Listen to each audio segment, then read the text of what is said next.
Now, I would like to welcome Vidya Shenoy, madam.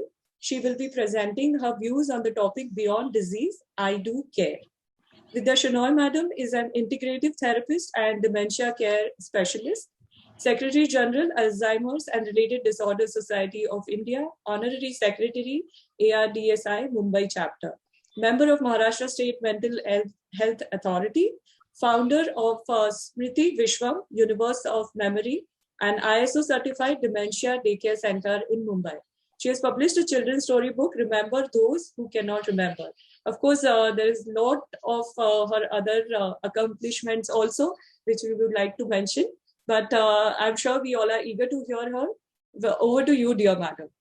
The one who discovered the disease and the Alzheimer's month, with 21st of September being celebrated as World Alzheimer's Day. When we say celebration, we mean awareness, increasing awareness, advocacy, do anything you want, but spread the message that Alzheimer's and dementia is not just a disease that comes out of age. It's the neurons that are dying. And it's just like any other disease where a person who's losing some of the brain cells, and that is why there is a change in personality of people affected by dementia, of which the most common is Alzheimer's.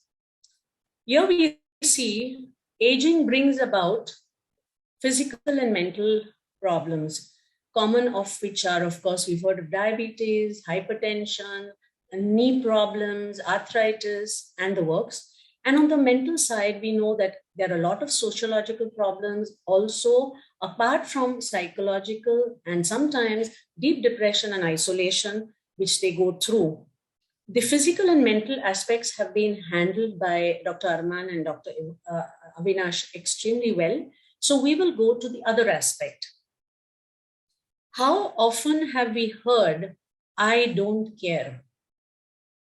A lot of us have heard that, whether it's ourselves or the children towards the adults. You know, the sensitivity of most people is very low because of the rat race that one lives in life. It's not that they care less, but it's just that there is no time to give another. So we have people like in Mumbai trains, they're having their breakfast on the train, or somebody is working in a cab while traveling. So basically it's a time constraint that gives pressure to people emotionally, and the job situation, all these pile up, and the I don't care comes up. Oh, why should I? Does it affect me directly? No. So why should I worry about somebody else? I have no time. So we go to the exact position of what is the dementia scenario in India. The old figures have drastically changed from the last report. And the recent figures show that we have 5.3 million people living with dementia in India, of which 59% are women and men 41%. They don't say any reason why it's the women, but perhaps it's because there is multitasking, a lot of pressure, emotional, family, social. So all this works towards the disease coming in more for women. It is believed. As far as the projection is concerned, they say it's going to be almost a double to 14.32. That is the report that comes in 210, but they say 14 million is going to be the expected figure. Now, should we believe that this figure is the right figure? Let us go to our sociological structure and cultural structure of India. We know that we are very sensitive, especially when it comes to getting a daughter or a son married. How many have gone through this? Unke ghar mein kuch problem hai kya? Kisko cancer hai kya? TB hai kya? These are the questions that pass through the mind. So, moment there is some mental problem, they'll say, uske ghar mein pagalpan hai. Tencha pishach hai, bhedepan hai. Not to give the child into the family or get the child in their family. So we have a lot of, restraints. We have a lot of social stigma. And, I personally believe that this number is not the right number at all. Do we have this figure in the census form that we fill in? No. So being on the health panel, this is one of the points that has been taken up, that we should insist on that, section where we have people with mental or physical problems. Because unless we have that, or even people who are in need of special facility, handicapped or less able, so we need that kind of information, which we don't have at the moment. Hospitals don't have adequate staff also to get the information collected. Nevertheless, we are making steps and hopefully something should come up. So we should be coming to a clearer picture sometime soon after the next census comes out. So what is the impact of dementia? We've considered what is on physical level, mental level. What is the impact? It's just not the person who is living with dementia. There are many aspects to it. The person living with dementia is flustered, doesn't know what is happening to him or her. Like, they would go probably to the kitchen and they'll say, why did I come? I wanted to go to the bathroom. Or they'll tell the younger person in the home that I think the bathroom has been removed. Are we repairing the home? So this is another thing that comes. So we have to look at their point of view, how sensitive they are to the disease, how they've taken it up, and be more patient towards them. They can get violent. They can be repetitive. They can just not know where they are, as Dr. Arman said about the symptoms of the disease. So we are as flustered as they are. Second, who does it affect first? It's the family. To have a baby in the home, a newborn baby, the whole life revolves around the baby, right? So here we have an adult baby.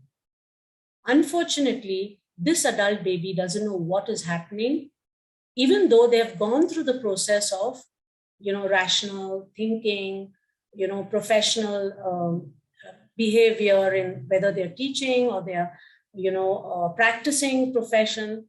So what happens is that the family cannot accept. So we've had a lot of cases where, when somebody is diagnosed in the family with dementia, they'll say, no, how can it be? The first thing is, oh, why did this happen to me? What did I do wrong?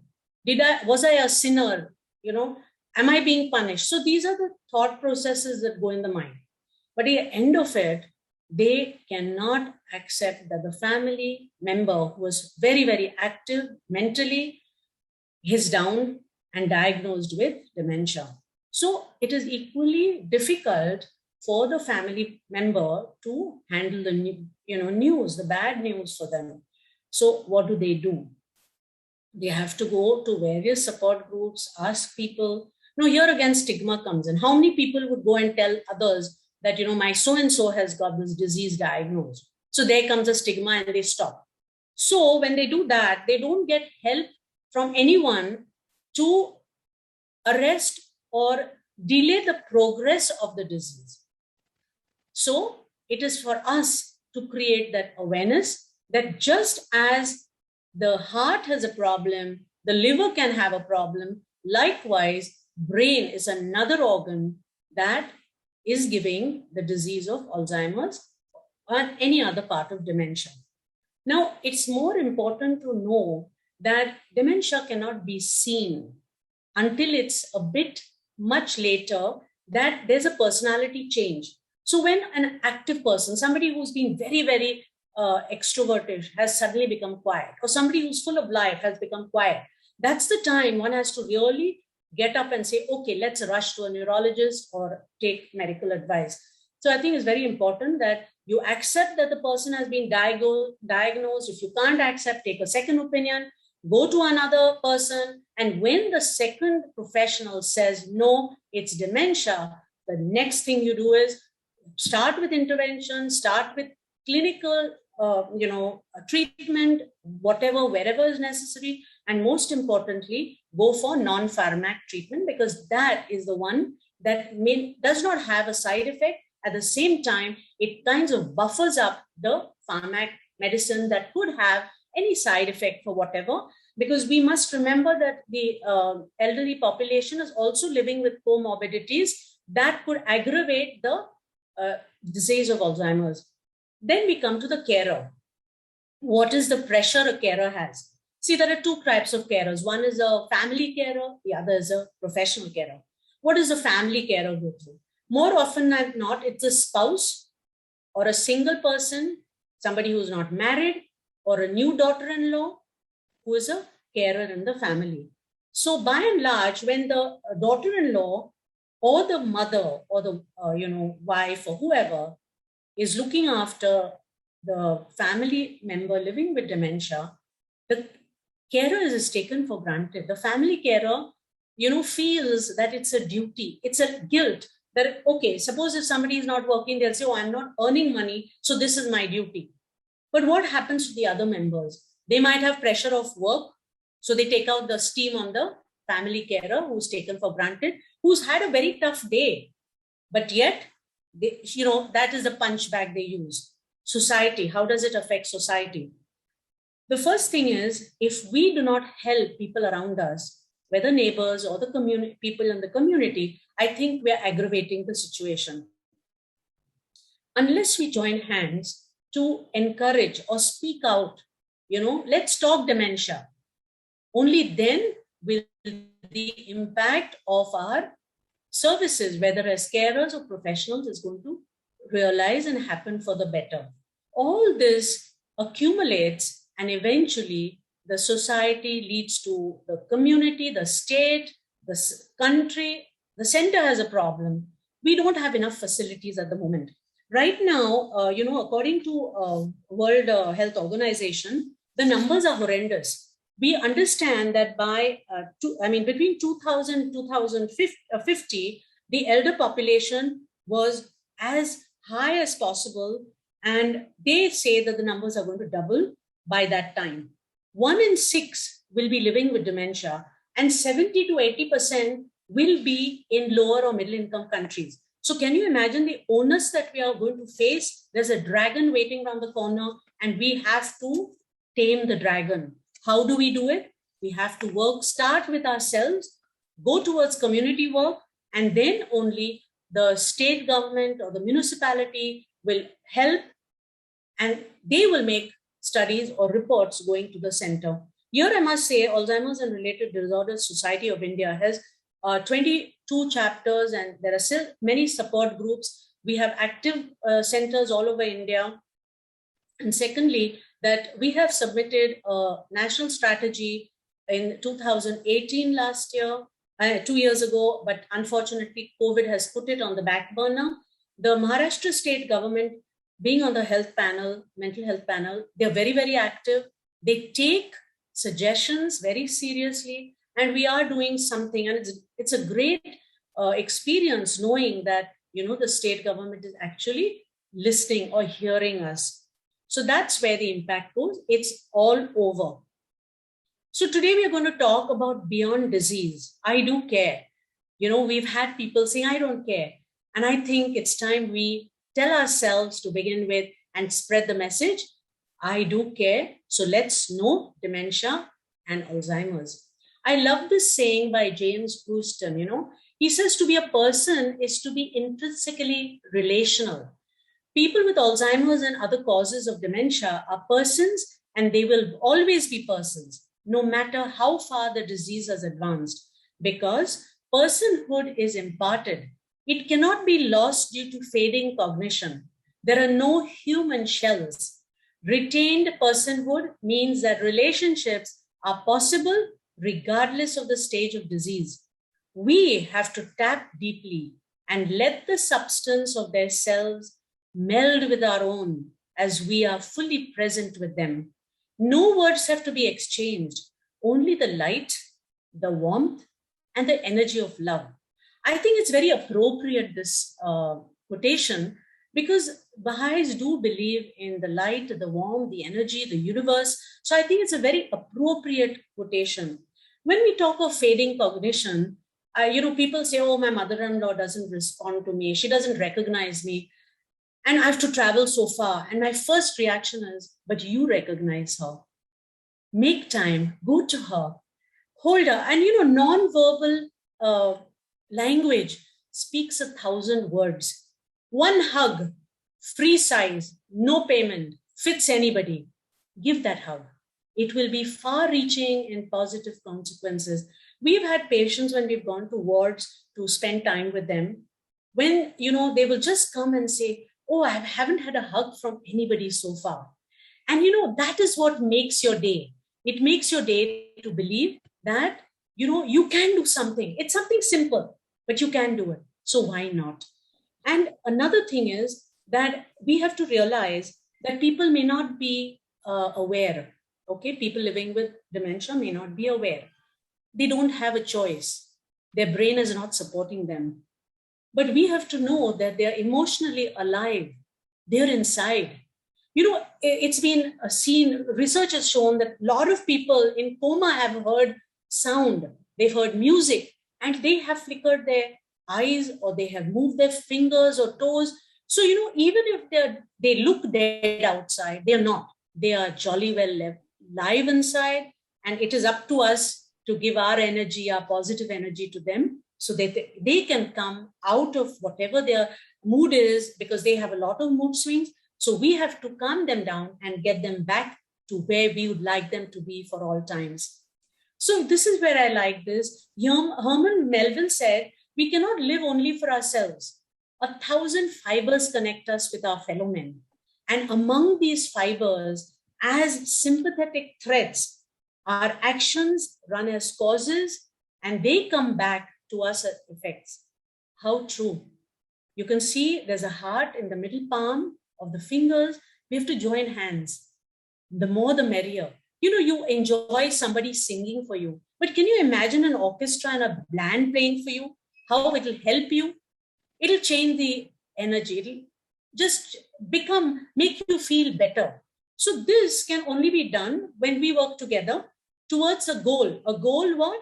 To make people happy, to make people live the best quality of life, whether they are living with dementia or they are not. Every breath of ours, we should commit to the divine. So in the scriptures, any scripture, it says that Atma Paramatma.